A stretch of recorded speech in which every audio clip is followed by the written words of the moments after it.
సుదర్శన్ 35 లేకపోతే దేవి థియేటర్స్ ఈ రోజు మీరు దేనికైనా లీజ్కి ఇస్తే ఏంటి, ఎంత వస్తుంది మీకు? దాన్ని లేకపోతే ప్రాపర్టీ అమ్మేస్తే ల్యాండ్ వాల్యూ ఎంత ఉంటుంది? అండ్ వైస్ వర్సా ఎంత ఎర్న్ చేస్తున్నారు మీరు? అది అందరికి తెలిసిందే. నా నోటు అనిపించకండి, తెలిసిందే. బట్ సరే, ఆ ఏరియాలో ఎంత ఉంటుంది చెప్పండి. 2 పారామీటర్స్ నా దగ్గర తీసుకుంటారా? అవును, మీదే.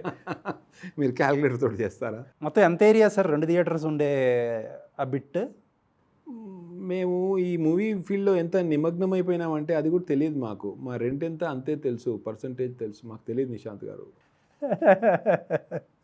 ఎందుకంటే దానికి మళ్ళీ ఒక వాల్యూ వచ్చి మేము అమ్మేస్తున్నాం అనే ఫీలింగ్ వస్తుంది. No, we're passionate people, we would like to continue in this business. లేదు, అదేం కాదు. I just want people to understand what are the sacrifices a single screen owner is doing. We should not put it as sacrifice also. ఇది willful business we are doing. We are saying we want more margin, that's all. ఇప్పుడు sir ఇందాక ఒక senior వ్యక్తి మూసేసుకోండి రాదు మరి ఇంత కష్టమైతే అంటున్నారు కదా. మూసేసుకోవడానికి కాదు కదా, we're debating over a revenue share mechanism. We want to continue this basically. అంటే ఇలా మాట్లాడుతూ చెప్తాను, వీ హ్యావ్ అరౌండ్ 2 acres ఏరియా around that both the theaters. I don't know the rate actually, I don't know. Hundreds of క్రోర్స్లో ఉండొచ్చు, something like that. Okay, something like that. So ideally అంత expenses పోయాక మీరు 1 కోటి రూపాయలు తీసుకెళ్తారు ఇంటికి per year? No comments Nishant గారు. కడుపు ఉంటుందా ఉండదా? ఇప్పుడు అంటే మీరు మళ్ళీ 1 కోటి రూపాయల కంటే ఎక్కువ సంపాదిస్తున్నారు బాలగోవిందరాజు గారు, అందుకనే చెప్పట్లేదు అనుకుంటారు. అట్లేం కాదు, అప్స్ అండ్ డౌన్స్ ఉన్నాయి. మేము ఇప్పుడు ఇందాక యావరేజ్ ఇన్కమ్ పర్ ఇయర్ ఎంత ఉండొచ్చు ఆఫ్టర్ ఎక్స్పెన్సెస్? పెద్దగా క్యాల్కులేట్ చేయలేదు ఆ యాంగిల్లో, ఎందుకంటే ఇన్కమ్ అంటే తగ్గిపోతుంది, ఎక్స్పెన్సెస్ ఉంటాయి కదా.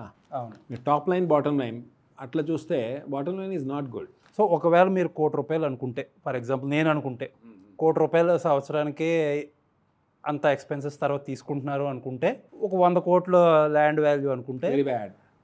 200 కోట్లు బ్రేక్ ఈవెన్ అవడానికి ఇక్కడ నుంచి 200 years పడుతుంది. Very very very bad, very bad.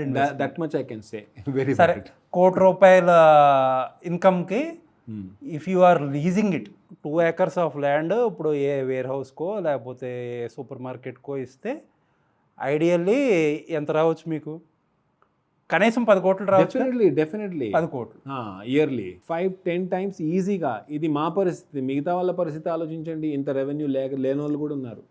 Sairanga theatre ఉన్న నరేందర్ రెడ్డి గారు and his group of family ఒక 10-12 థియేటర్స్ ఉన్నాయి. గణేష్, సాయిరంగా, శ్రీరమణ, ఆరాధన. వాళ్ళ నెక్స్ట్ జనరేషన్ వాళ్ళని అడిగే క్వశ్చనే ఇది. నరేందర్ సాబ్ అంటుంటాడు కదా, వాళ్ళ నెక్స్ట్ జనరేషన్ అడిగే క్వశ్చనే ఇది. Why the hell are we in this business when it is not giving any returns అన్న ప్రశ్ననే ఫస్ట్.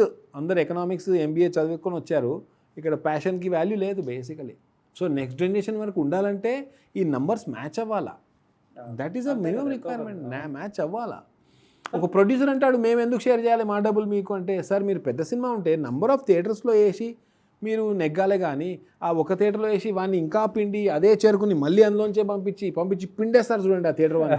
అట్లా అక్కడ రెవెన్యూ లేదు కదా. Revenue should be out of number of centres. That's how you should win, that's how scale of operation అంటారు etcetera. అక్కడ గెలవాలి పెద్ద సినిమా నిర్మాతలు, పెద్ద cinema makers. We love them. But నాది పెద్ద సినిమా కాబట్టి నువ్వు ఇంకా 2 బట్టలు అనొద్దు కానీ నువ్వు ఇంకా ఇచ్చేయడం, ఇది నాట్ ఫేర్.